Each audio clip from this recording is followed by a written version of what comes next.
I'm gonna start this calling three names: Joel Henry, Isaiah Henry, and Haresh Singh.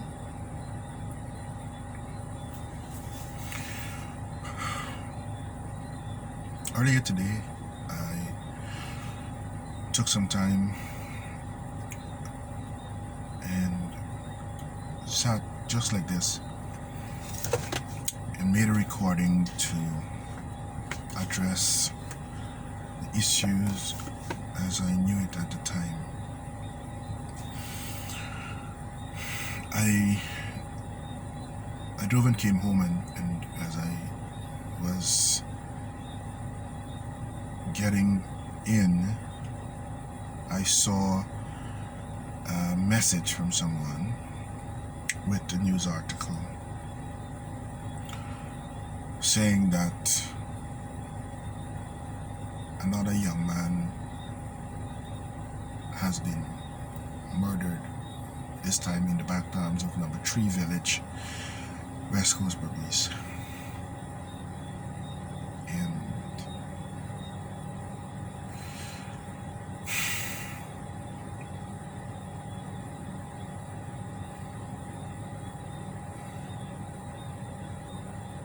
there are 3 names I call.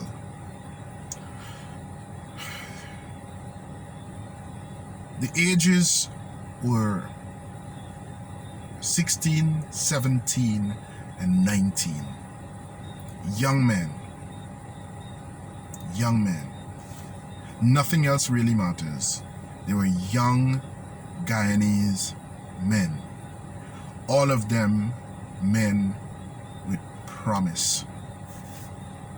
They weren't lazy, drug pushing, thieves running around the place doing nonsense.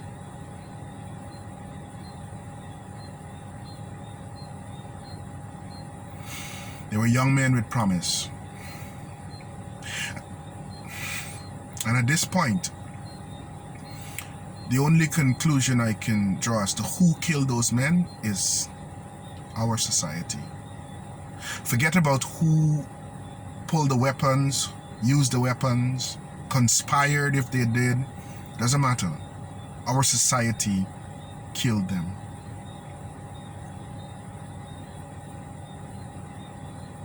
Earlier today,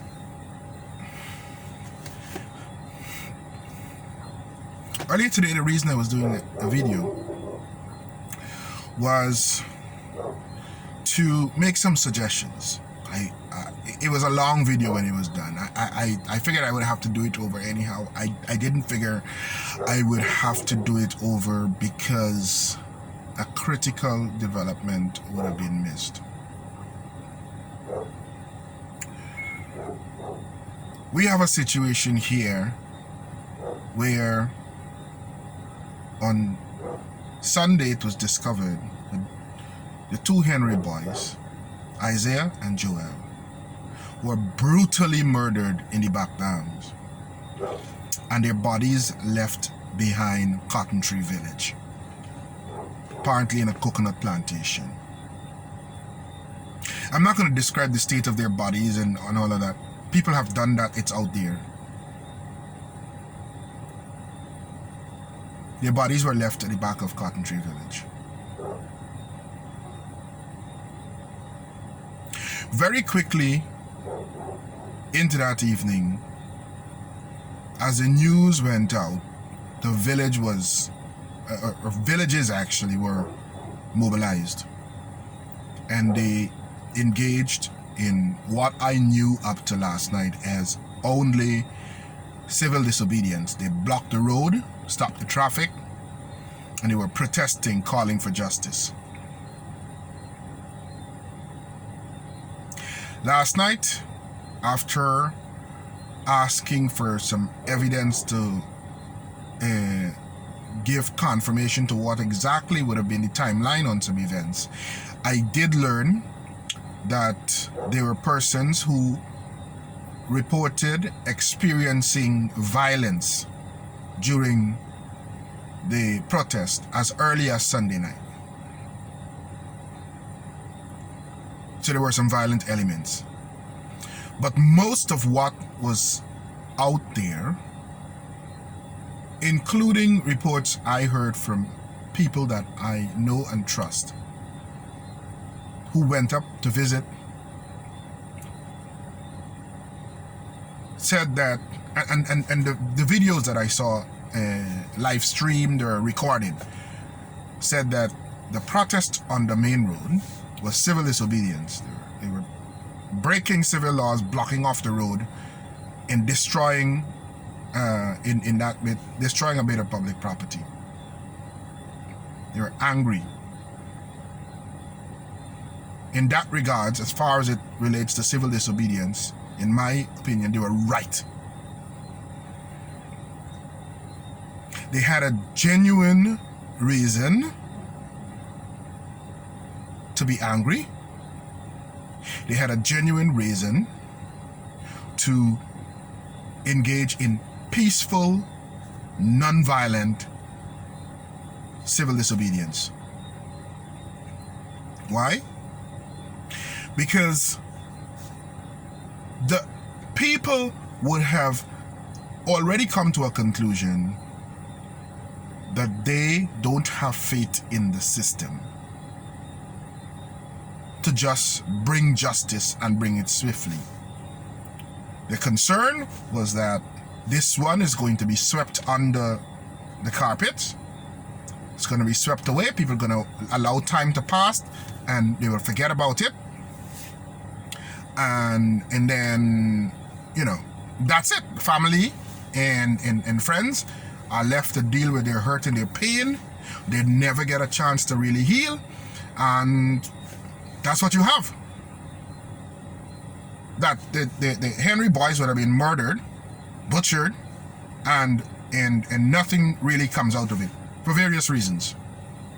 Whether it has to do with the competence of the law enforcement to pick up the right set of evidence and track this through, whether it has to do with their commitment to it, whether it has to do with any kind of interference that may occur with it, whether it has to do with the sluggishness of the judicial system. All of those things could provide very valid reasons as to why people would not automatically go, let's leave this to the police. They will figure it out. And it's not for them to be blamed for that. The responsibility to assure those people that everything will be fine from the earliest point lied in those in authority, those in the leadership of the police force, at the divisional level, at the national level, and those in government. From the earliest point, they needed to be reassured that this was not going to just go away. And it would require some effort because they will not just listen to what you say on television. They will not just read your statements. They probably didn't even read any of these statements.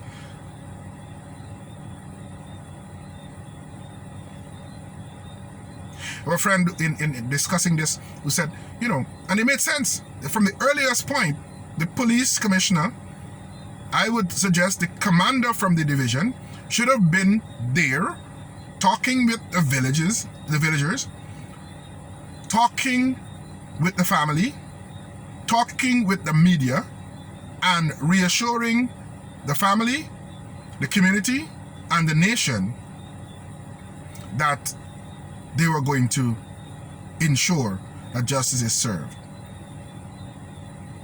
From the very first hours, the earliest hours of this, before you hit 6 o'clock on Sunday, before it got dark.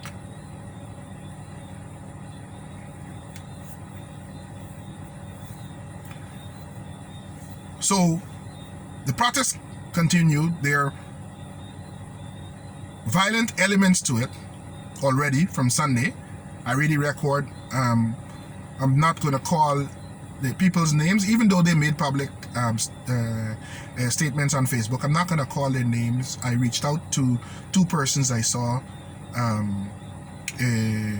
statements from, and I messaged them. They're not my friends on Facebook.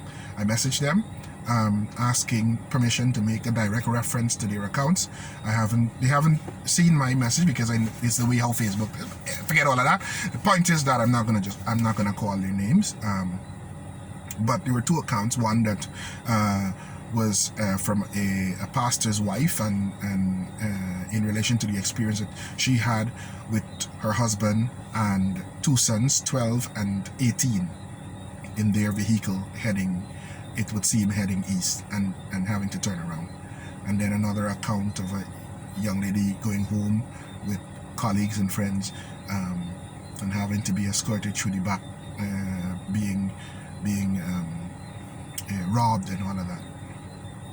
Both of them had a good element in that some member of the community escorted them through, but it should never have been faced with the violent element at all. By Monday, I was already saying there needs to be an acceptance that this protest has legitimacy, and on that basis, an approach of negotiation,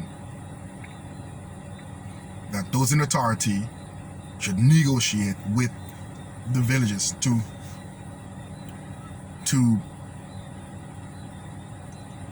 come to some agreement, some kind of an agreement that will allow for the civil disobedience that they were engaged in to come to an end, and for things to return to some bit of normalcy, while the communities are assured that within a certain time they will have justice served. And it wasn't long after that it started getting reports of gunfire, pellets, tear gas in Berbice. The police had started using force. I'd said already that if you use force, it's going to escalate the situation. People are high on emotion. Your force will not go well. All it's going to do is make it worse. I doubt that's what you wanted. I'm gonna jump on that side, on your side, and say I doubt that's what you wanted. I know others will say that is exactly what you wanted. But you do that and you aggravate the situation. I hear an account, it's not public, but I hear an account about a woman who is known as a political activist in one of the villages on the West Coast being shot after the major clearing was done, and she, having not been involved in planning anything, it was mobilized within the village, didn't take any kind of political planning for it to happen. After having secured herself in her family's home, a street or two away from where she lived, and having felt that, okay, everything has quieted down, I can now go to the safety of my home. She's going home, and the police spots her and says this is the ringleader, and shoots her in the back with pellets. I can't remember how many pellets were left stuck in her back, 20 something or something like that, I think I was told. And all they did, shoot her in the back and then walk past her.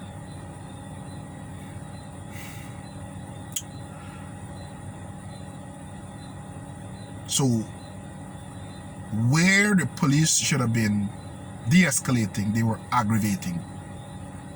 There's no ifs and buts about it. You're aggravating the situation with the force that you used. When the army was sent up there, again, it was a show of force, that we can push you away, we can beat you back. We don't have to talk to you, we don't have to negotiate with you. We have the law on our side. And of course it aggravated the situation. Made it worse. And so we see trucks being burnt and buses being burnt and taxis being attacked openly after that point. Before, it seemed a fringe element in the back streets making mischief.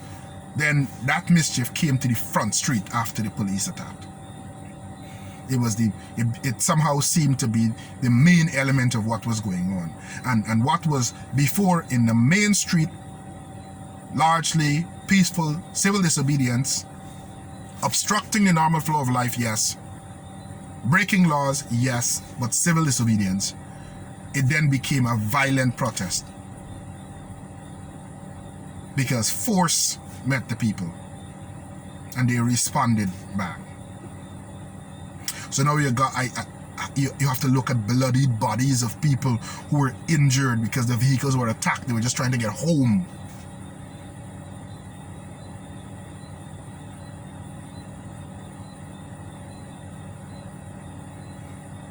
And then today we see another young man, 17 years old, murdered. I haven't had a chance to look at the details. I came home, I got that news. I said very little on social media. I had some food to eat and I went to my bed.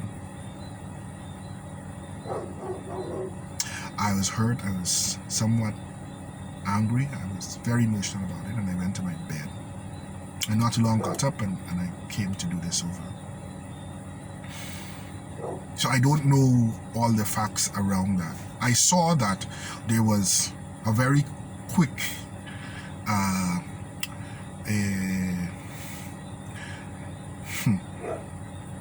that the police were very swift to determine that it was retaliation. Happened at the back of number 3.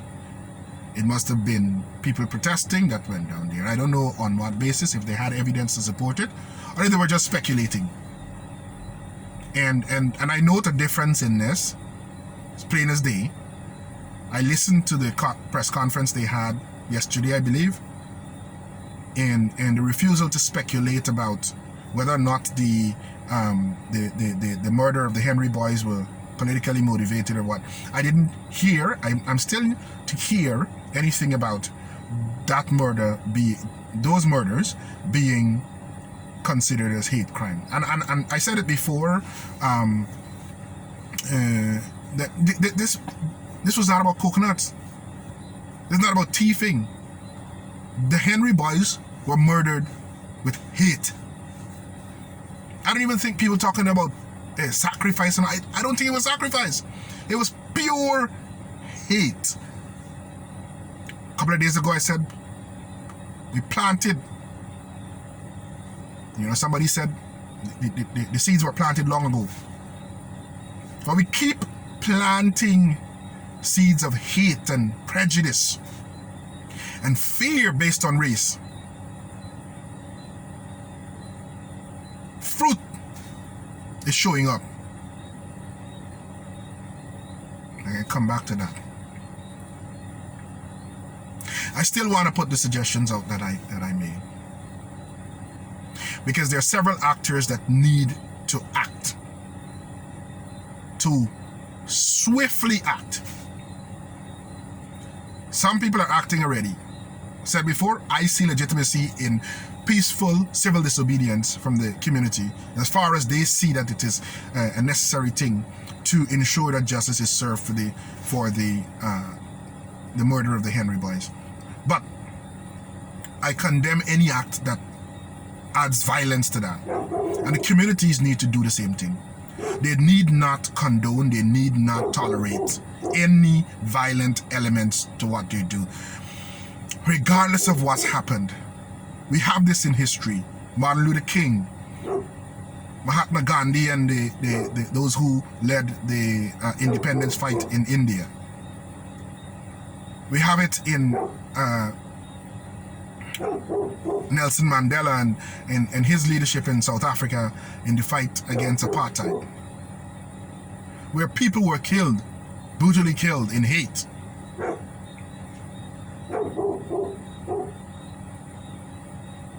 But the response that brought the change was not violence, but non-violence. Because when you get violent, people can easily blame you and say, well, I wouldn't be surprised if right now there's a greater force being amassed to come to number 3 village to deal with the people in number 3 village for the murder of Haresh Singh.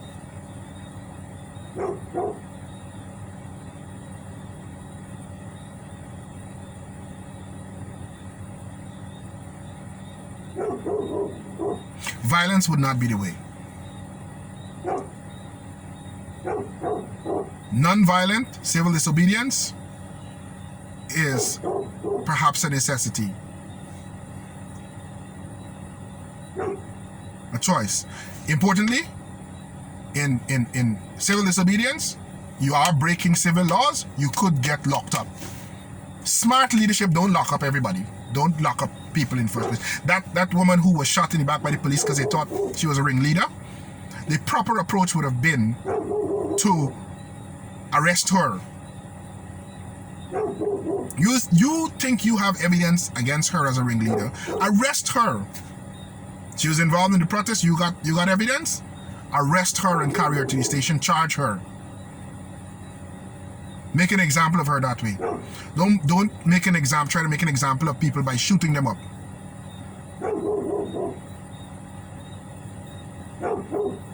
It solves nothing. But communities can maintain peaceful, non-violent civil disobedience as a means of putting pressure, disturb the normal lives. That's fine. But don't revenge. Don't exact revenge. Don't burn people's house. Don't attack people. Don't destroy people's property.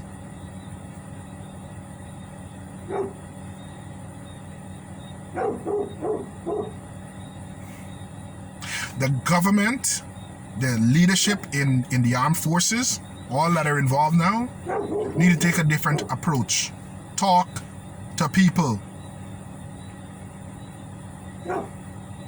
Go to number 3, go to Cotton Tree, go to wherever things are brewing now or can possibly brew, and talk to people. Because I wouldn't be surprised if now in Cotton Tree or whichever village the family of Haresh Singh is, are people who feel threatened by the fact that Haresh Singh was murdered, and they see a link, or they take on what was published in the news, that there is a link between the protest and Haresh Singh's murder, and they start plotting up their own retaliation.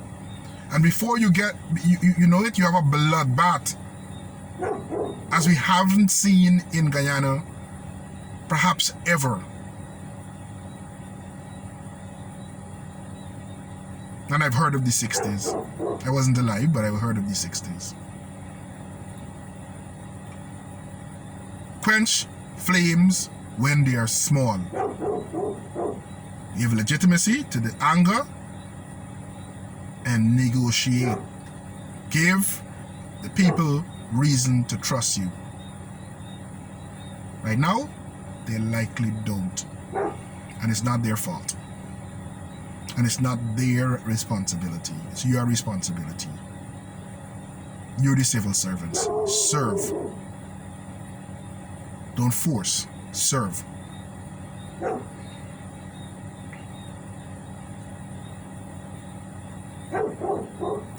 So, that extends to the government also, the leadership in the country.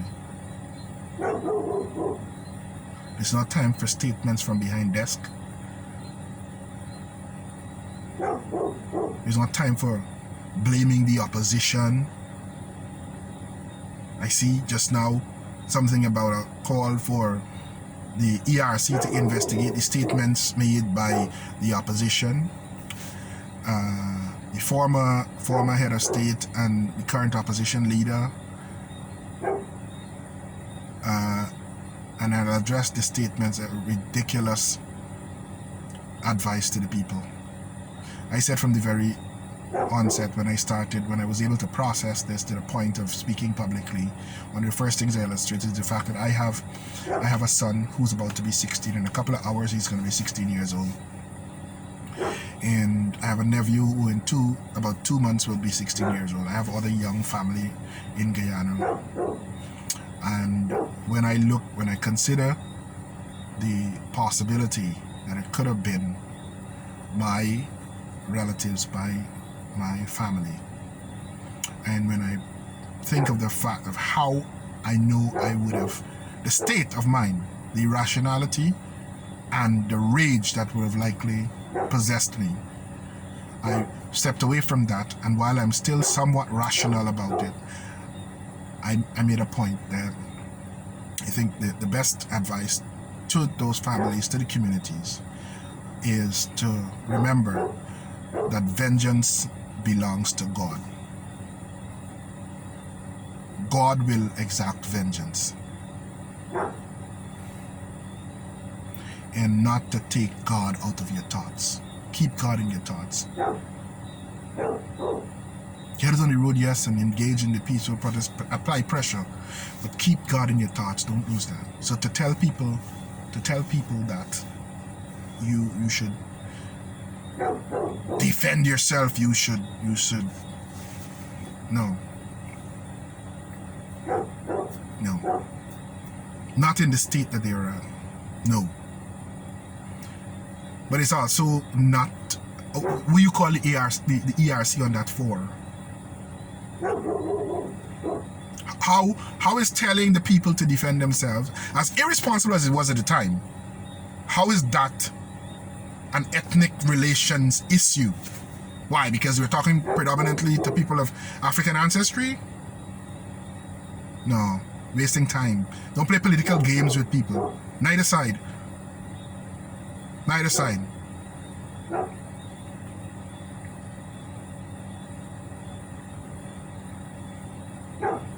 Be responsible leaders and lead. Lead. I think the whole of Guyana should engage in civil disobedience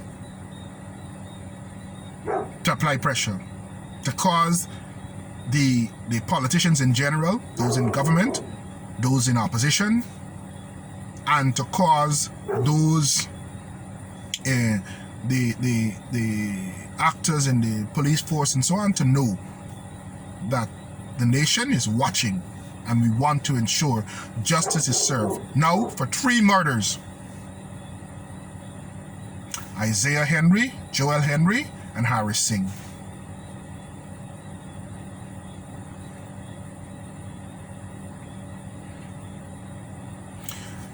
Finally, I know this is long, but I'm leaving it. Finally, the religious community. I saw a post from my friend as a religious leader, always been one with a social consciousness and an inclination to intervene in social issues, calling for the imams and the pandits and the priests and the preachers, the pastors to get involved. I support that. Every religious leader should be doing their part to bring peace, calm, and to bring healing in this situation. But I want to speak more to the religious community I'm a part of. Christians. There is a tendency to say, let us pray and fast about this. Let's call a day of prayer and fasting, and that is good. But prayer says, I have faith that God can do something, that God will do something, that there's a good solution, there's a good outcome to this. I have faith, so I pray. Faith is good. But the Bible says faith without works is dead. So in other words, you can't just sit down and pray alone. Do something. Prayer and faith says that it can be done. Your work, your actions says that it will be done. The two need to go together. So I'm sure there are churches on the West Coast Berbice, in the villages there, right? I'm sure there are churches in Cotton Tree and all the other villages. And wherever the congregations gather, or wherever they're, now that we can't physically gather, wherever there are congregations, communities of Christian people that communicate with each other now online and all of that, across the nation, you should be speaking to people, engaging people, or more so the ones on the West Coast Berbice. Talk, get out in the community, talk to people, help to remove those violent elements from what would be genuine and protest. Help to bring peace, reassurance, and healing. Reach out to those families, the Henrys, the Singhs, the people who were hurt by violent elements of the protest, people whose houses are burnt down, now vehicles damaged. Reach out to them and do whatever you can, whatever the Spirit of God leads you to bring about some level of peace and calm in the situation. God bless you.